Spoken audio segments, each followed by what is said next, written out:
మీకు స్తోత్రములు ప్రభువా. నాయన ప్రతి చీకటి శక్తులు, దురాత్మ శక్తులు యేసు నామములో కుప్పకూలిపోబోతున్నాయి. పరిశుద్ధాత్మ తండ్రి, మీ నామమునకు మహిమ కలుగును గాక. అనేక మంది స్వస్థత పొందుకోబోతున్నారు. మీకు స్తోత్రములు ప్రభువా.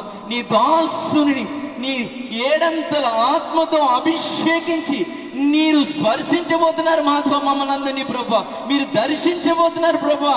మీరు వినిపిస్తున్నారు ప్రభువా. మీరు కనిపించబోతున్నారు ప్రభువా.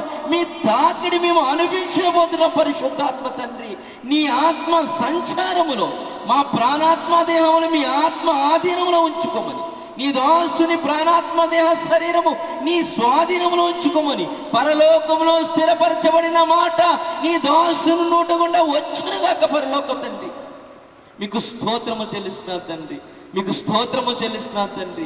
నేను నీ ఏర్పాటు చెప్పిన, నీ అనాది కాల సంకల్పము చెప్పిన ఈరోజు మీరు ప్రభా మీ వేవేల దూతలతో మీరు కదిలి వచ్చినందుకు మీకు స్తోత్రములు ప్రభా.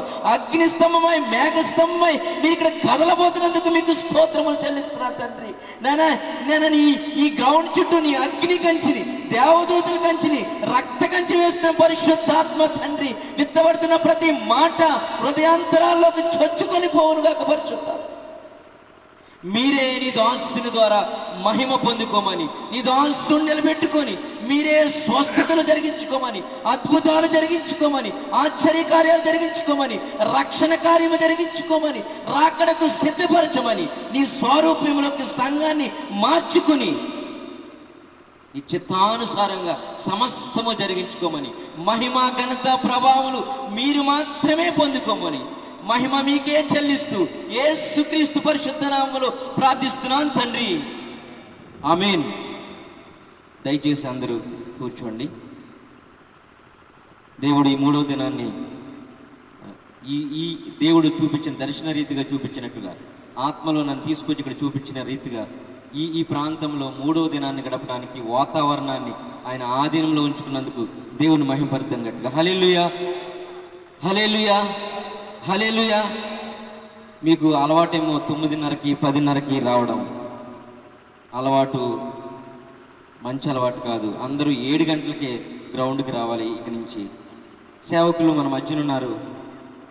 అభిషిక్తులు సేవకులు ఇవాంజలిస్ట్ సుమంత్ కుమార్ పవర్ఫుల్గా వాడబడుతున్నటువంటి దైవజనులు.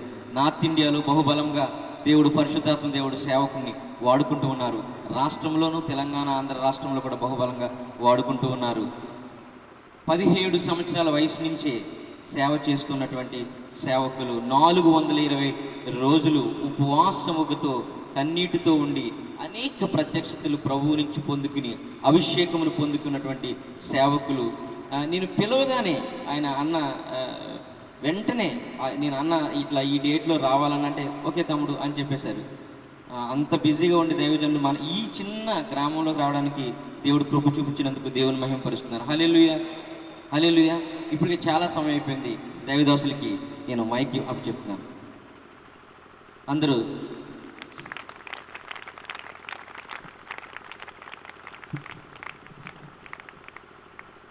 హల్లెలూయా. ప్రభు నామానికి మహిమ కలుగును గాక. 2 చేతులెత్తి యేసు ప్రభుకు ఒకసారి గట్టిగా హల్లెలూయా చెప్దాము. హల్లెలూయా, హల్లెలూయా. ప్రభు సన్నిధిలో ఉండుట, ప్రభుని వెతుకుట ఎంతో ధన్యము. ప్రభు అన్నాడు, నన్ను వెతుకువారు నన్ను చూస్తారన్నాడు. నువ్వు ప్రభు అయిన యేసుని వెతుకుతున్నట్లయితే తప్పక ఆయనని కనుగొంటావు. అడుగుడి మీకు ఇయ్యబడును, వెతుకుడి దొరుకును, తట్టుడి మీకు తీయబడును. అడుగు ప్రతి వాడు పొందును, వెతుకువానికి దొరుకును, తట్టిన వానికి తలుపు తీయబడునని దేవుని వాక్యం సెలవిస్తూ ఉంది. ఆశగల ప్రాణాన్ని తృప్తిపరిచే దేవుడు మన ప్రభు. ఆమేన్, హల్లెలూయా. ఆమేన్ చెప్దామా? 2 చేతులెత్తి. ఆశగల ప్రాణాన్ని ఏం చేస్తాడు ఆయన? తృప్తిపరిచే దేవుడు.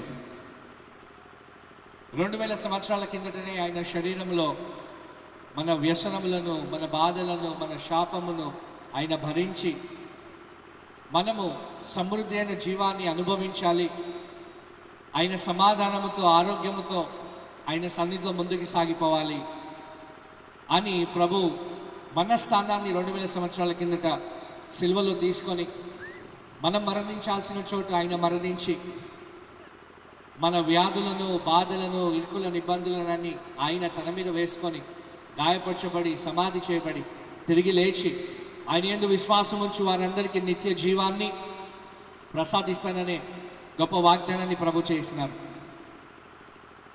అయితే ఈరోజు వాక్యాన్ని ధ్యానించకముందు యెషయా గ్రంథము ఈ మాటలు చదివి మనం ముందుకు సాగుదాము. యెషయా 53వ అధ్యాయము. ఎవరైనా ఒకరు మైక్ తీసుకొని వీలైతే మైక్లో దయచేసి చదవండి అమ్మా. 53వ అధ్యాయము 1వ వచనం నుండి 5వ వచనం దాకా సహోదరి చదివినప్పుడు అందరు కూడా మీ బైబిల్స్లో చూడండి. బైబిల్ లేని వారు దయచేసి జాగ్రత్తగా ఆలకించండి, జాగ్రత్తగా వినండి. చదువు అమ్మా. మేము తెలియజేసిన సమాచారము ఎవరు నమ్మెను? యెహోవా ఎవనికి బయలుపరచబడెను? యెహోవా బాహు ఎవరికి బయలుపరచబడెను? లేత మొక్కవలెను, ఎండిన భూమిలో మొలిచిన మొక్కవలెను అతడు ఆయన ఎదుట పెరిగెను. అతనికి స్వరూపమైనను సొగసైనను లేదు. మనం అతని చూచి అపేక్షించున్నట్లుగా అతని యందు స్వరూపము లేదు. ఏమి లేదంట? అందరు చూడండి ఇటువైపు. ఏమి లేదు? ఒక రూపము లేనివాడిగా అయిపోయినాడు. ఎవరి గురించి ప్రవక్త మాట్లాడుతున్నాడంటే నజరేయుడైన యేసు, దేవుడై ఉన్న ప్రభు సిల్వలో ఆయన ఏ రూపంలో, ఎట్లాంటి ఆకారంలోకి వచ్చేసినాడో, 10,000లో అతి సుందరుడు, ఆయన మాట చొప్పున సమస్తాన్ని సృష్టించిన వాడే, ఆయన నామములో సమస్తాన్ని మనం చూస్తున్న ఈ సృష్టిని అంతటిని చేసిన వాడు ఇప్పుడు సిలువలో ఎలాగైపోయినాడంట? స్వరూపమైనను సొగసైనను లేదు.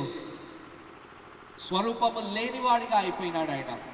ఎందుకు స్వరూపం లేనివాడిగా అయిపోయినాడు అంటే అంతగా కొట్టబడ్డాడు. 39 సార్లు కొరడాతో వీపు దున్నివేయబడింది. ఆయన ముఖంలో గడ్డాన్ని పీకి లాగి గట్టిగా గుద్ది ఆయన ముఖంలో, ఆయన శరీరం అంతట్లో ఇక్కడ ఏ రూపము లేనివాడిగా మారిపోయినాడు. ఎందుకు ఏ రూపం లేనివాడిగా మారిపోయినాడు అనంటే అందరికంటే సౌందర్యవంతుడు, మహిమ గలవాడు, సిల్వలో ఏ స్వరూపం లేనివాడిగా ఎట్లా మారిపోయినాడంటే నీవు నేను ఈరోజు సజీవులుగా ఉండటానికి, నీవు నేను ఈరోజు దేవునితో సహవాసం కలిగి ఉండడానికి, నీవు నేను పాప క్షమాపణను, రోగముల నుండి స్వస్థతను, శాప విముక్తి పొందడానికి, ఆశీర్వాదం పొందడానికి ఆయన సిల్వలో స్వరూపం లేనివాడిగా కొట్టబడ్డాడు. చదువమ్మ. అతడు తృణీకరింపబడిన వాడును ఆయను. మనము తృణీకరింపబడకూడదని, మనము అంగీకరించబడాలి అని ఆయన ఏమైనాడంట? తృణీకరింపబడ్డవాడు అయినాడు. తృణీకరింపబడుట మంచిదా? తృణీకరింపబడుట మంచిదా? చెప్పండి మంచిదా? తృణీకరింపబడతా? మిమ్మల్ని ఎవరైనా తృణీకరించినారు, మీరు వద్దు అన్నారు, మీకు సంతోషం కలుగుతారా? బాధ కలుగుతారా? బాధ కలుగుతారు.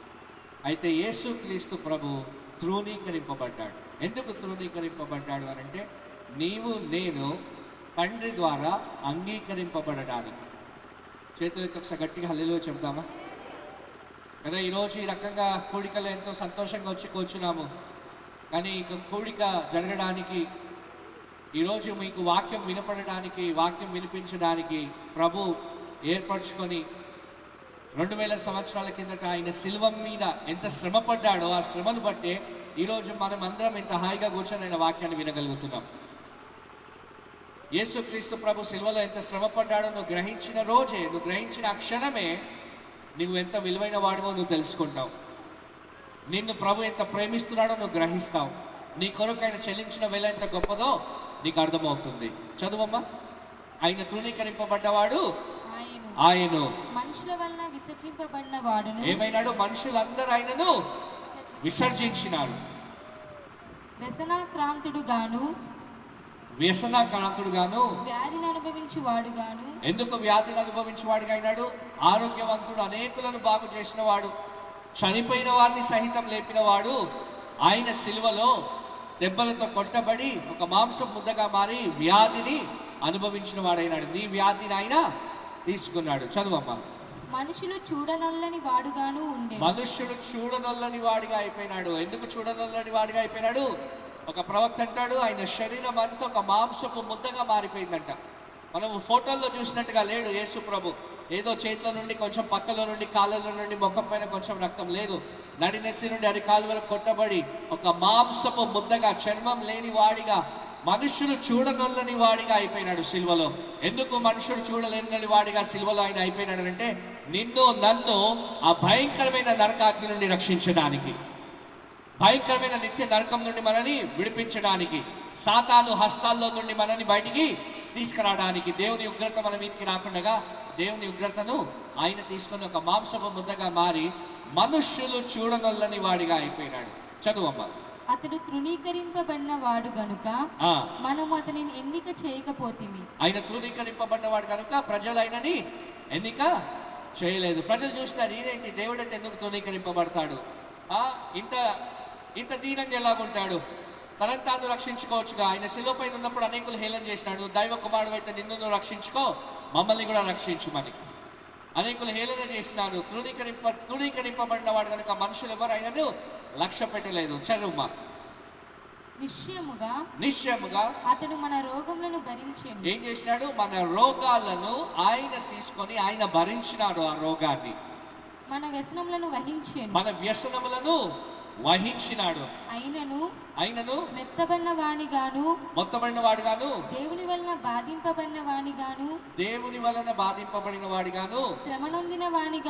శ్రమ నొందిన వాడిగాను మనం అతనిని ఎంచితిమి. ఆ శ్రమ పొందింది దేవుని ద్వారా, ఆయన బాధింపబడింది. ఎందుకనంటే నీవు నేను ఈ రాత్రి విడుదల పొందడానికి, నీవు నేను మరణించకుండా జీవించడానికి. అందుకే దేవుని వాక్యం సెలవిస్తా ఉంది, ఆయన యందు ఎందరు విశ్వాసం ఉంచిరో వారు నశింపక నిత్య జీవం పొందుతారని. యేసుక్రీస్తు ప్రభుని నమ్మినవాడు, యేసుక్రీస్తు ప్రభు రక్తముతో కడగబడ్డవాడు, యేసుక్రీస్తుని సొంత రక్షకుడిగా దేవుడిగా అంగీకరించిన వాడు నశింపక నిత్య జీవాన్ని పొందుతాడు. అంటే నిత్య నరకాగ్నిలోకి పడదోయకుండగా సమృద్ధి అయిన జీవంలోకి, నిత్య జీవంలోకి ప్రవేశిస్తాడు. అనగా పరలోక రాజ్యాన్ని స్వతంత్రించుకుంటాడు. ఆయన పొందినాడు దెబ్బలు. ఎందుకు పొందినాడు తెలుసా? మన శరీరములో స్వస్థత రావడానికి. ఓకే, మనం చేసిన పాపాలను బట్టి వచ్చే ప్రతి రోగాన్ని ఆయన తన మీద మోసుకొని, ఆయన తన మీద తీసుకొని, ఆయన పొందిన గాయములను బట్టి ఈ రాత్రి ఏం చేస్తాడు? ఆయన స్వస్థతనిస్తున్నాడు. ప్రపంచమంతటా అనేకులను ఆయన యందు విశ్వాసం ఉంచు వారి రోగములనైనా బాగు చేస్తూ ఉన్నాడు. వారి యొక్క ప్రతి బలహీనతనైనా తీసివేస్తూ ఉన్నాడు. ఎందుకంటే ఆయన సిలువలో నీ బలహీనతను, నా బలహీనతను ఆయన భరించినాడంట. ఒకసారి చేతులైతే హల్లెలూయా చెప్దామా? యేసయ్యకి గట్టిగా, ఇంకోసారి గట్టిగా హల్లెలూయా చెప్దామా? హల్లెలూయా. చదువమ్మా. మన అతిక్రమ క్రియలను బట్టి, మనము అతిక్రమమైన కార్యాలు చేసినాం కదా, ఆ క్రియలను బట్టి ఏమైంది?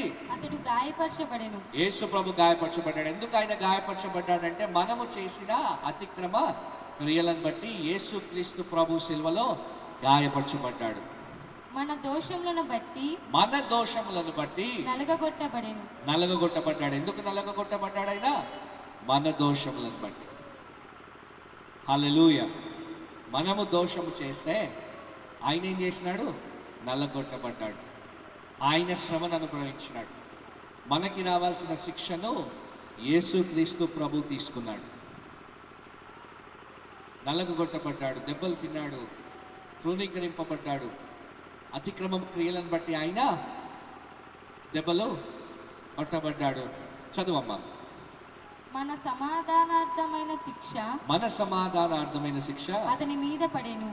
మనము దేవునితో సమాధాన పరచబడడానికి, మనం దేవునితో సహవాసాన్ని కలిగి ఉండడానికి ఆ శిక్షను ఆయన భరించినాడు. చదువమ్మా. అతడు పొందిన దెబ్బల చేత మనకి స్వస్థత కలుగుచున్నది. ఆయన పొందిన దెబ్బల చేత మనకేం కలుగుతుంది? ఏం కలుగుతుంది చెప్పండి గట్టిగా. ఇటు చూడండి అమ్మా, ఇటు చూడండి. ఇంకో 15 నిమిషాల్లో నేను వాక్యాన్ని ముగించేస్తాను. కొద్ది నిమిషాలు జాగ్రత్తగా వినండి. ఎందుకనంటే అపవాదికి మీరు వాక్యం వినడం ఇష్టం ఉండదు. ఎందుకంటే వాక్యం విన్నప్పుడు మీ కన్నులు తెరవబడతాయి, వాక్యం విన్నప్పుడు మీ జీవితాలకి విడుదల కలుగుతుంది, వాక్యం విన్నప్పుడు బంధకాల నుండి మీరు బయటికి వస్తారు. కాబట్టి అపవాదికి వాక్యం వినుట కానీ వాక్యం చెప్పబడట కానీ ఇష్టం ఉండదు. అందుకే ఈ వాక్యం చెప్పే సమయంలోనే మీకు తలపోటు రావడము, పక్కోళ్ళని చూడాలనిపించడము, ఆకలి అవడం, ఇట్లాంటివన్నీ జరుగుతూ ఉంటాయి. సో కాబట్టి దయచేసి కొద్దిసేపు మీరు కేంద్రీకరించి అమ్మ అటు ఇటు తిరగకుండా కూర్చోండి కొద్దిసేపు, లేకుంటే వెనుకకు పోయి నిలబడండి. మీరు నిలబడేందుకు అందరు మిమ్మల్ని చూస్తూ ఉంటారు. కొద్దిగా వెనుకకు పోయి నిలబడండి. ఒకళ్ళు చిన్నపిల్లలు డిస్టర్బ్ చేస్తే అందరూ ఈ రాత్రి కొద్ది నిమిషాలు కేంద్రీకరించి ఈరోజు మీకు ఒక సత్యాన్ని తెలియజేసి కొన్ని విషయాలు మీకు దేవుని వాక్యం నుండి బోధించాలని ఆశ కలిగి ఉన్నాను. ఎందుకంటే దేవుని వాక్యం సెలవిస్తూ ఉంది, ఈ సత్యాన్ని తెలుసుకుంటే సత్యం మనల్ని ఏం చేస్తుంది? స్వతంత్రులుగా చేస్తుంది. ఆమేన్. అందరు మీ రెండు చేతులు అయితే చెప్పండి, సత్యము నన్ను స్వతంత్రునిగా చేస్తుంది. స్వతంత్రునిగా అంటే ఏంటి? బంధింపబడిన వాడికి స్వతంత్రునికి విడుదల అంటే వ్యత్యాసం ఏంటి? ఒక బంధింపబడిన వాడు ఎప్పుడూ బానిసగా ఉండిపోతాడు, కానీ స్వాతంత్రంగా ఉన్నవాడు శక్తితో వాడు చేయాలనుకున్నది చేస్తాడు. ఆమేన్. ఒకసారి హల్లెలూయా చెప్తాం అందరం గట్టిగా. ఎంతమంది సంతోషంగా ఉన్నారు ఈ రాత్రి? సంతోషంగా ఉన్నవారు మాత్రమే ఒకసారి హల్లెలూయా చెప్పండి. ఓకే, అంతేనా? మీ స్వరాలు, మీ అందరి స్వరాల కంటే నా స్వరమే గట్టిగా వినపడతాం. హల్లెలూయా, ఇంకోసారి గట్టిగా హల్లెలూయా, హల్లెలూయా.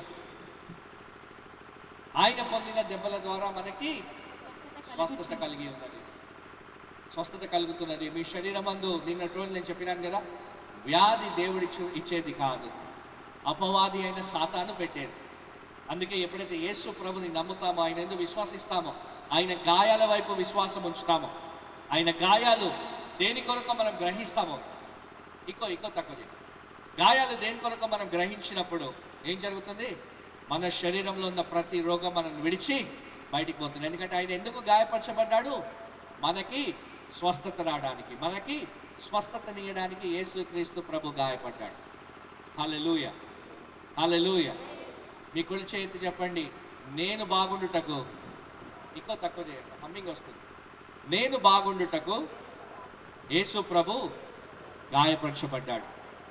నీ నొప్పులను, నా నొప్పులను తొలగించడానికి యేసయ్య సిలువలో గాయపరచబడ్డాడు.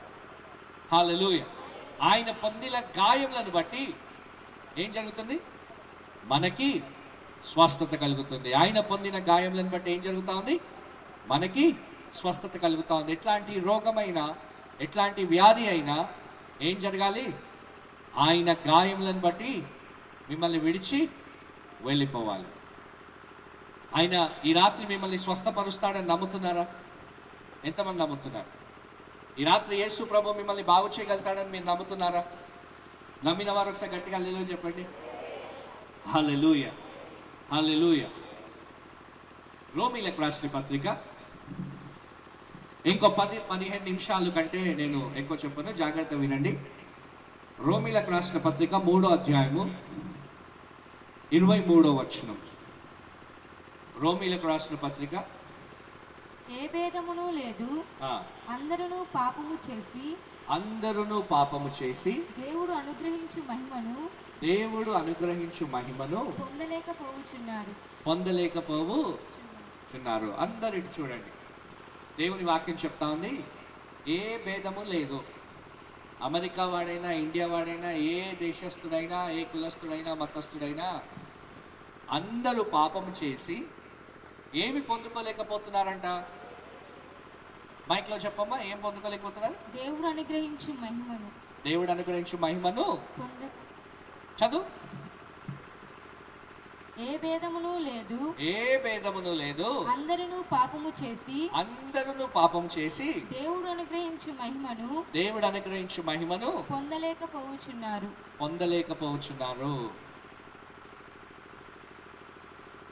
పాపం చేసిన వాడు ఏం కోల్పోతున్నాడు? దేవుడిచ్చు మహిమను. అందరు మీ కుడి చేతి చెప్పండి, దేవుని మహిమ. మీ కుడి చేతి గట్టిగా చెప్పండి, దేవుని మహిమ. నాకు వినబడతలేదు సరిగా, వెనక వాళ్ళందరూ గట్టిగా చెప్పాలా, దేవుని మహిమ. పాపము చేసిన ప్రతివాడు దేవుని మహిమను కోల్పోతున్నాడు, లేదా దేవుని మహిమను పొందుకోలేకపోతున్నాడు. ఇంగ్లీష్ బైబిల్లో ఏమని రాయబడి ఉందనంటే దేవుని మహిమ నుండి పడిపోయినాడంట. మానవుడు ఎప్పుడైతే పాపం చేశాడో దేవుని మహిమ నుండి కింద పడిపోయినాడు. దేవుడి సృష్టిని అంతటిని చేసినప్పుడు ప్రతి దానికి కావాల్సిన మహిమను దానికి ఇచ్చినాడు. ఓకే, భూమి నిరాకారంగా శూన్యంగా చీకటితో నిండి ఉన్నప్పుడు దేవుడు అన్నాడు వెలుగు కలుగును గాక. చీకటిగా ఉంది భూమి అంతా కూడా, వెలుగు కలుగును గాక అన్న వెంటనే వెలుగు కలిగింది. సూర్య నక్షత్రాలను చంద్రుడిని దేవుడు సృష్టించినాడు కొన్ని వేల సంవత్సరాల కిందట. ఆ సృష్టించినప్పుడే సూర్యుడికి కావాల్సిన మహిమను దేవుడు ఇచ్చినాడు. ఎందుకు ఇన్ని సంవత్సరాలు అయినా కూడా సూర్యుడు డిమ్ అయిపోతున్నాడా? ప్రతి ఏమంటారు ఎండాకాలానికి మండుతూనే ఉన్నాడా? ఇంకా అర్థమైందా? మండుతున్నాడా? సూర్యుని పవర్ తగ్గిందా? బల్బులు ఉంటాయి ఇంట్లో, బల్బు తీసుకొచ్చి పెడతాం, అది ఒక సంవత్సరం అయిన తర్వాత పట్టిన ఒకరోజు వెలగడం ఆగిపోతుంది. కానీ సూర్యుడు వెలుగుతూనే ఉన్నాడా? ఆరిపోతున్నాడా? వెలుగుతూనే ఉన్నాడు. ఎందుకు వెలుగుతూనే ఉన్నాడు? దేవుడు సూర్యుడికి ఇచ్చిన మహిమను సూర్యుడు కోల్పోలేదు. ఎందుకు సూర్యుడు కోల్పోలేదంటే సూర్యుడు పాపం చేయలేదు. ఓకే, దేవుడు నక్షత్రాలకు ఇచ్చిన మహిమ నక్షత్రాలు కోల్పోయినాయా? వెలుగుతూనే ఉన్నాయా? ఆరిపోయినాయా? ఎన్నో వేల సంవత్సరాల కిందట నక్షత్రాలు తయారు చేయబడినను దేవుడు వాటికి ఇచ్చిన మహిమను అవి కోల్పోలేదు. చేపని దేవుడు తయారు చేసి చేపకి మహిమని ఇచ్చినాడు. ఆ మహిమ ఏంటంటే నీళ్ళల్లో ఉన్నా కూడా అది చనిపోకుండా నీళ్ళలో ఈదుతుంది. అవునా? ఆ చేప తన మహిమ కోల్పోయిందా? ఊపిరి ఆడకుండా చనిపోతున్నాయా చేపలు? లేదు. ఈ పక్షులకు దేవుడు మహిమనిచ్చినాడు. ఏంటి ఆ మహిమ అంటే ఆకాశంలో ఎగిరే మహిమ. ఆ పక్షులకి దేవుడు ఇచ్చిన మహిమ అది. పక్షులు ఆ మహిమని కోల్పోయినాయా? ఒకప్పుడు పక్షులు ఎగిరేవి, ఇప్పుడు ఎగురుతలేవని ఎవరైనా చెప్తారా? లేదు. ఎగురుతున్నాయా లేదా పక్షులు? ఇప్పటికీ ఎగురుతూనే ఉన్నాయి. ఎందుకనంటే పక్షులు దేవుడు వాటికి ఇచ్చిన మహిమను అవి కోల్పోలేదు. అట్లాగే సృష్టి అంతటిని మీరు చూడండి, దేన్ని దేవుడు తయారు చేసినాడో సృష్టించినాడో అది దాని మహిమను కోల్పోలేదు. కానీ మానవుడు పాపము చేసి దేవుడు ఆయనకిచ్చిన మహిమ నుండి పడిపోయినాడు. ఈ మానవుడు దేవుడిచ్చిన మహిమ నుండి పడిపోయినాడు కాబట్టే రోగగ్రస్తుడైనాడు, శాపగ్రస్తుడైనాడు, రకరకాలైన సమస్యలు, శ్రమలు, దరిద్రత, అన్ని విధాలైన బంధకాలలో చిక్కుకొని సమృద్ధి అయిన జీవాన్ని, దేవుడిచ్చిన అధికారాన్ని కోల్పోయి చివరికి ఎట్లా జీవిస్తూ ఉన్నాడు? ఒక కుక్క కంటేను, ఒక జంతువు కంటేను హీనమైన స్థితిలో ఈరోజు మానవుడు జీవిస్తూ ఉన్నాడు. అవునా? చెప్పండి, అవునా కదా? దేవుడు మానవునికి ఇచ్చిన మహిమ ఎట్లాంటిదో ఒకసారి చూద్దాం. దేవుడు మానవునికి ఇచ్చిన అధికారం ఎట్లాంటిదో ఒకసారి చూద్దాం. ఆదికాండం 1:26. ఆదికాండం 1:26. త్వరగా చదువు. దేవుడు మన స్వరూపమందు మన పోలిక, మెల్లగా చదువుమా. దేవుడు మన స్వరూపమందు మన పోలిక చొప్పున నరులను చేయుదము.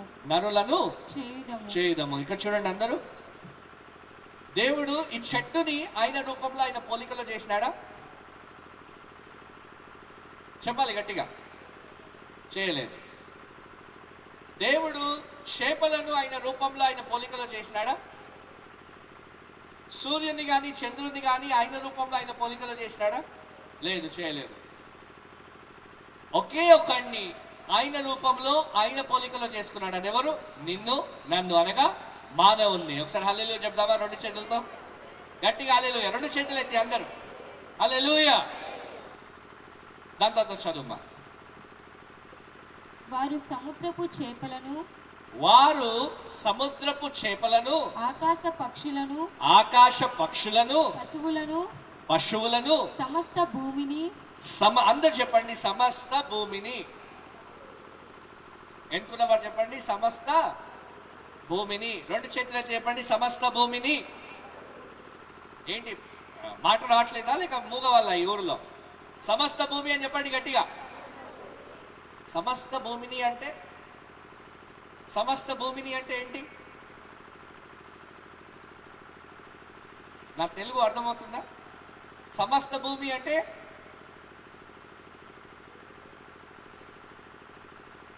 చెప్పండి.